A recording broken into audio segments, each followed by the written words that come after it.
Greetings, team owners, and welcome to another installment of the League version 2010's weekly update, week number 8. This is your commissioner, Steve Lorenzi, speaking. Leading off with matchup number 1, we had the Monkey Knife Fighters, led by yours truly, taking on the Boeing 747, led by George Blackshaw. This matchup ended with me beating George at a score of 121 to 76. That's the high score for any team this week, giving me Owner of the Week honors. Congratulations to me.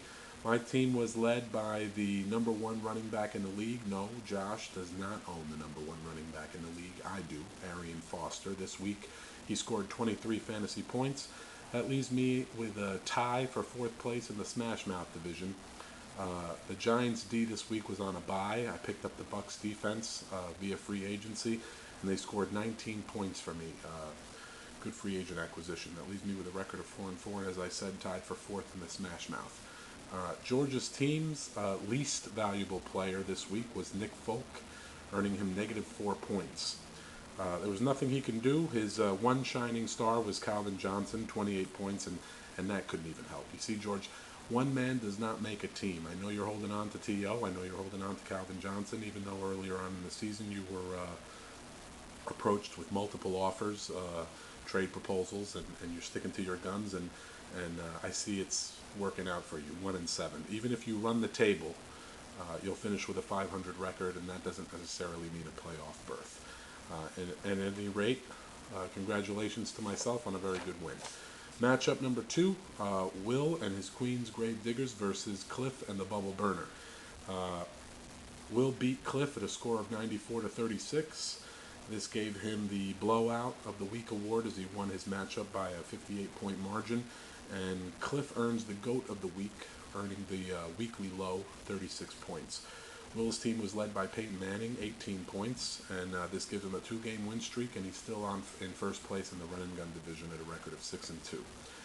Cliff's team, his least valuable players were plenty.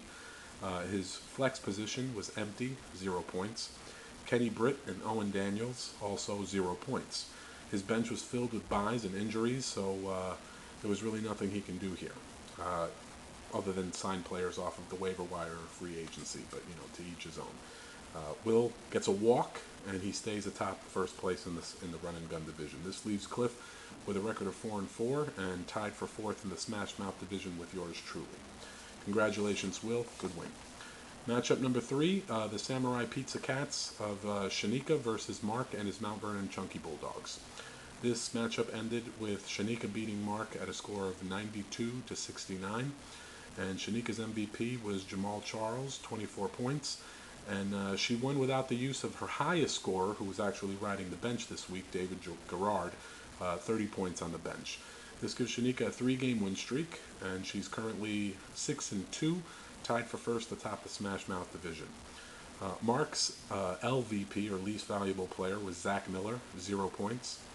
And Bolden, Bradshaw, Steve Smith, and Steve Smith of the New York Giants, that is, they were all on the bench. They all had buys. They're some of Mark's heavy hitters, and this week it showed. He could have used them. Josh Freeman, it should be noted, scored more than Matt Schaub, but it wouldn't have mattered because the point differential was too large anyway. This gives Mark a 2-game losing streak, record of 3-5. He's tied for 3rd in the run and gun division. Congratulations, Shanika. Moving on, match number 4, the El Barrio Latin Ballers, now named the Monkey Pussy Eaters / Beaters. I'm sure this in some form is some sort of a dig on my squad, and I'm sure the one thing that he's going to be eating is his words, versus the 2-time defensive champion, defending champion African Savage Sphinx. Josh's team beat Wagner's team at a score of 83 to 77. This earns Josh the Close Call of the Week award, as he beat Wagner by the slimmest of margins, 6 points. Josh's MVP was his keeper, Adrian Peterson, the number 2 running back in the league. And he won this despite Chris Ivory, who earned him a goose egg. This gives Josh a 2-game win streak. He's currently tied for 1st in the Smash Mouth division. Enjoy it while you can. You're soon to be knocked out of there. Wagner, his LVP, Donald Brown, only scored him 2 points. Marquez Colston, 13 points on the bench, did him no good. 3-game losing streak for Wagner, unfamiliar territory. Tied for third in the run and gun division with a record of 3-5. Congratulations, Josh, on the close call. Matchup number 5, the New Rock Mafia Busters of Ken versus Phil and his TC Waiver Warriors. Ken ended up beating Phil at a score of 72-52. Ken's MVP, Nate Washington, 18 points. And despite goose eggs from Tony Scheffler and the Seahawks defense, he managed to pull this off. His bench was not too shabby also. Fitzgerald had 19 points, Michael Bush had 16 points, and the soon-to-be departed and unused, it should be noted, McFadden, 14 points. This gives Kenny a record of 4-4, and he's moved all the way up to second place in the run and gun division. Congratulations. Phil's LVPs, Marshawn Lynch, 0 points. Rob Gronkowski, 0 points. Justin Forsett, 3 points on the bench. I think he's also soon to be departed. He was involved in that McFadden trade. Kicker, it should be noted. Dan Carpenter, Phil's kicker. Rode the bench, happened to be the highest scorer on his entire roster with 17 points. The point margin here was 20, so even if he had subbed him in, it wouldn't have made a difference, but it should be noted that his MVP rode the bench this week. Congratulations. This leaves Phil with a record of 3-5, currently last place in the Smash Mouth division. And moving on, matchup number 6. The Greatest Show on Paper, led by Sam, took on Team Chucksters, led by Charlie. Sam pulled this one off, a score of 59-52. Sam's MVP, Andre Johnson, 16 points.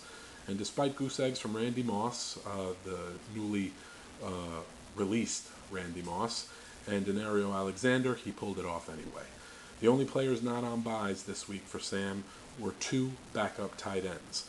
He needed everything he could get. This was as close as you get. 2 very low scores. It was a very low scoring game, and he pulled it off. Congratulations, Sam. This leaves him in a tie for second place. Charlie, his LVPs, or least valuable players, were Donald Driver, 0 points. David Geddes, 0 points. Bo Scaife, 0 points. As a matter of fact, the only player in double digits for Charlie this week was Ben Jarvis Green Ellis, also known as the Law Firm. If Matt Castle and Shockey played, it should be noted, instead of Aaron Rodgers and Bo Scaife, Charlie wins. Oh well, couldn't have seen that coming, and obviously nobody in their right mind would have benched Aaron Rodgers for Matt Castle in this situation anyhow, but, regardless, hindsight being what it is, if you had put him in, you would have won. Big deal. Oh well. A losing streak of 3 games for Charlie leaves him with a record of 3-5 and currently tied for third in the run and gun division. Some side notes, we've reached the halfway mark of the season. We got about 6 weeks left before the playoffs begin, so it's anybody's ball game, sans certain individuals like George who'd have to run the table and need lots of help, but regardless of which, some notable situations here. So far, we have a collective 7,828 points scored across the league, average of 653 points per team. The weekly average, 82 points per team. If this is what you're scoring, you're in pretty decent shape. The Smash Mouth division has scored a collective 4,020 points, whereas the Run and Gun division has scored a collective 3,808 points. Easy to see who's the better division here. Most points scored for belong to myself, 754 points so far. Most points against, George, 748 points against. It seems like the league keys up to play against him. He's got the toughest schedule so far, according to the stats, and it shows at a record of 1-7. Least points for Phil with 477, also last place in his respective division. Interestingly enough, least points against Phil, 535 points. Needless to say, Phil's had the easiest schedule, statistics-wise, and still hasn't managed to pull off a winning record. Still a lot of season left, a lot of time to turn it around. A couple of notes. Trade deadline is December 1st, so if you're going to deal, deal now.